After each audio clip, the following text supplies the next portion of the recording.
Hello, hi! It's me, Baidelima Azlindiani, and student number 2001-07111.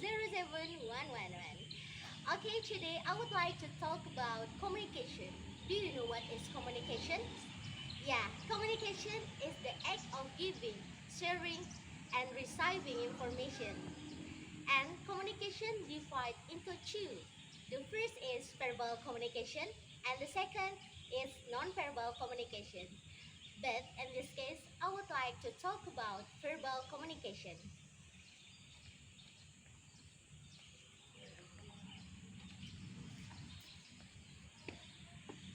Here we go. Okay, of course we need to interaction with each other, right? Yes, the interaction process or exchange the information between individuals that we can call verbal communication. And do you know what is verbal communication?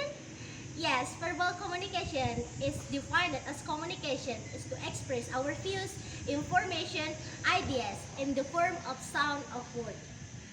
And do you know communication through television, radio, or mobile phone that we ever call verbal communication? Yes, there are four types of verbal communication. The first is public communication. The second is small group communication. The third is intrapersonal communication. And the fourth is interpersonal communication. Well, we can start from public communication. Yes, public communication is a communication of a person in public. For the example, like when the government speech in front of the audience. For the example, like this, like this. Yes, that's the example from public communication. Next, the second is small group communication. Small group communication is a communication within two or more people. For the example, like when you are discuss with your friends in the class. For the example, like this and like this. That's the example from small group communication. And the third is intrapersonal communication.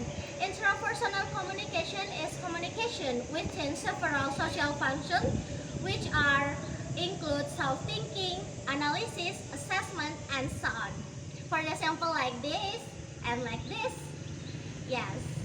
Next, the fourth is interpersonal communication. Interpersonal communication is communication within two or more people, which are usually non-formally regulated, and the example like this and like this. Form of verbal communication, bentuk-bentuk dari komunikasi tertulis yang dimana dibagi menjadi dua, yaitu ada written communication dan oral communication. Yang artinya written communication itu adalah komunikasi tertulis, and oral communication itu adalah komunikasi lisan. Okay, we can start from written communication. Written communication ini adalah sebuah proses yang dimana proses mengubah lisan menjadi sebuah tulisan. Jadi apa yang ingin kalian sampaikan dengan menggunakan lisan, kalian bisa kemukakan dengan tulisan. Merujuk dari Indian International Agricultural Extension, ada beberapa kelebihan nih dari written communication. Yang pertama, sebagai catatan permanen dan dapat dipelajari di masa mendatang. Dan yang kedua, sebagai bukti dari apa yang telah terjadi dan diucapkan. Nah, itu merujuk dari Indian International Agricultural Extension.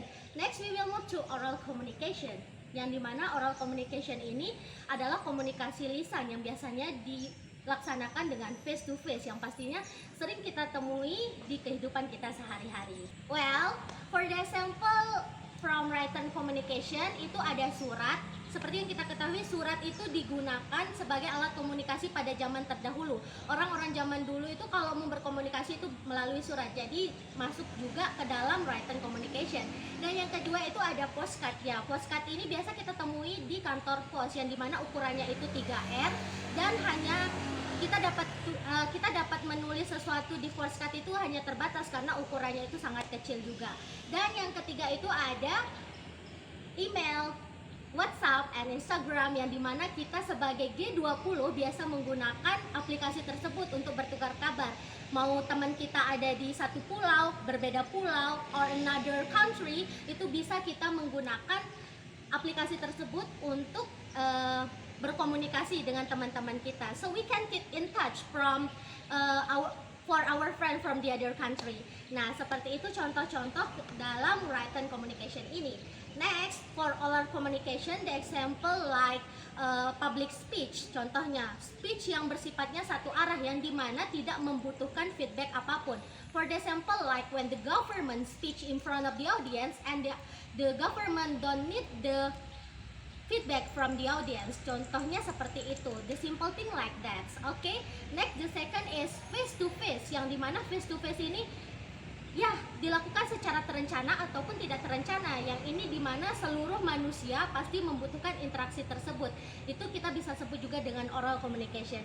Dan yang ketiga itu ada meeting, yang dimana meeting itu udah nggak asing lagi kan. Meeting itu suatu aktivitas yang dilakukan oleh seseorang yang terlibat dalam institusi seperti organisasi ataupun perkantoran and another.